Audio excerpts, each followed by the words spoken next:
Hannah Kaplan, and this is the WCS Wild Audio Podcast, where you'll find reported audio stories covering the latest news and newsmakers from the Wildlife Conservation Society's Global Conservation Program, Zoos and Aquarium, and their many partners. We've got a great show today, so let's get to it.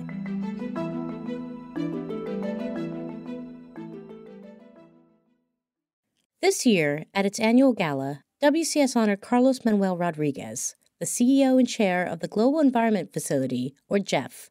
Wild Audio's Nat Moss sat down with Carlos Manuel to discuss his long career of conservation leadership, the work of the GEF, and the extraordinary example set by his home country of Costa Rica for environmental stewardship, climate change mitigation, and biodiversity protection. Carlos Manuel Rodríguez suggests that his election as president and chair of the GEF in 2020 was a first of sorts. When I was running for this position, I said that this is the time for the GEF to have a CEO that knows the difference between a jaguar and a leopard. An environmental lawyer, he says he may well have been the first environmental lawyer in Costa Rica. Carlos Manuel came by his expertise through his university training and a series of high-profile political positions in his native country. He directed Costa Rica's National Park Service between 1995 and 1998 before serving as the nation's Minister of Energy and the Environment in 3 separate national administrations. But the seed was planted early as a fourth-generation coffee grower. My grandfather's farm is right next to a huge wilderness, probably 500,000 hectares of pristine forest, from lowland tropical forests all the way to cloud forest. And I spend 2-3 months out of the year during my holidays, vacations, picking coffee and having an extra income. And being in the farm from my grandfather exposed me to biodiversity. We never call it biodiversity, we call it wildlife. Growing up in Costa Rica, Carlos Manuel witnessed the destruction of nature at a time when there were few regulations to protect it. Deforestation due to fires set to clear land for agriculture, logging trucks along all the roads. So those two things, the extreme destruction of forests and the fact that I spent so much time in my grandfather's farm right next to nature had an impact on me and my decision for my future career. With his position at the GEF, Carlos Manuel now oversees the largest fund for biodiversity in the world. A multilateral environmental fund created in advance of the 1992 Rio Earth Summit, the GEF provides grants and blended finance to support projects in 144 countries related to biodiversity, climate change, land degradation, food security, and a host of other issues. For that work, Carlos Manuel draws from his experience working at the highest levels of government in Costa Rica, a nation with zero carbon emissions from its previous 2 major sources, deforestation, and energy to supply the country's electricity. How did they do it? The answer can be found in part in the name of the ministry Carlos Manuel led for 3 terms. I used to be the Minister of Environment, but also the Minister of Energy. In Costa Rica, the Minister of Energy is very different to the other Ministers of Energy in the world or in Latin America, because most Ministers of Energy, their mind is on oil and gas, exclusively oil and gas. Costa Rica passed a ban on oil and gas when I was a Minister of Energy and Environment in 2002. So bringing together environment and energy under one agency gave us the possibility to develop comprehensive approaches that today give us the benefit to being a country that is zero emissions.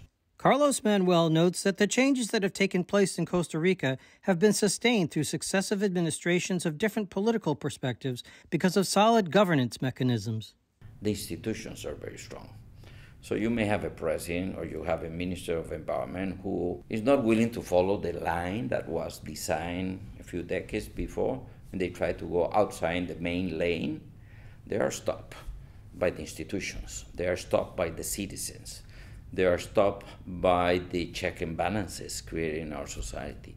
They are stopped by the courts. One of the biggest environmental assets that Costa Rica has is the Constitutional Court, where citizens go and defend their constitutional rights for a healthy environment. Carlos Manuel would love for all members of the GEF to have the opportunity to succeed as Costa Rica has, but he cautions that aligning a country's governance structure with conservation goals takes more than just money. The GEF can be 100 times bigger, that won't be enough to protect nature if humans continue to invest many more times resources that contribute to climate change and destroy nature than what we invest in nature conservation.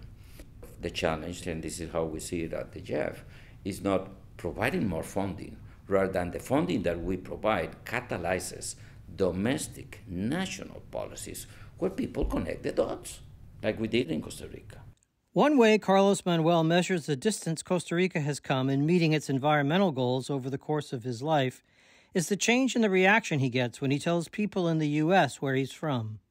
I remember when I was doing my graduate studies in the U.S. in the 1980s, and somebody asked me, where are you from? And I said, Costa Rica. They would normally say, oh, Puerto Rico. And I said, no, Costa Rica. That was then. Today, somebody asked me, where are you from? And I said, Costa Rica. They will say, I was there last year with my family. Beautiful place. Carlos Manuel is pleased to note that many of those families try surfing on their visit. It's a passion of his own, though he shies away from calling it a sport. Well, I'm not a surfer. I'm a soul surfer. That means that we are from the original surfers, where we don't see surfing as a sport. We see surfers as a lifestyle. It's a way of living. It's a philosophy that we, the surfers, have. And yes, of course, it is very much related to nature and the forces of nature. Restoration of marine ecosystems happening. So there's a positive combination about tourism, surfing, nature, and Costa Rica is a good place to see that. Another passion, one that Carlos Manuel has no difficulty calling a sport, is tennis. He plays competitively and appreciates especially the mental endurance required. The mental part is extremely important. The Djokovic, the Nadal, and the Federers are great because they were very good in having that capacity to bear with extreme conditions and being able to overcome them. I tell my kids, learn tennis because it will help you to deal with things. You know, a tennis match is like life. You got the first set, you can lose it. You can have the second set, you can lose it. But then you got the opportunity in a 5-setter to come back and do your thing. If our fragile planet appears to be in its own 5-setter today, we can take hope in the knowledge that with the determination and commitment of environmental leaders like Carlos Manuel Rodríguez, it too may be poised for a comeback. For WCS Wild Audio, this is Nat Moss. Today's episode was produced and reported by Nat Moss, with help from Hannah Kaplan and Dan Rosen. The WCS Wild Audio Podcast is a production of the Wildlife Conservation Society. Please join us next week for a new episode, and don't forget to rate or review the show wherever you get your podcasts.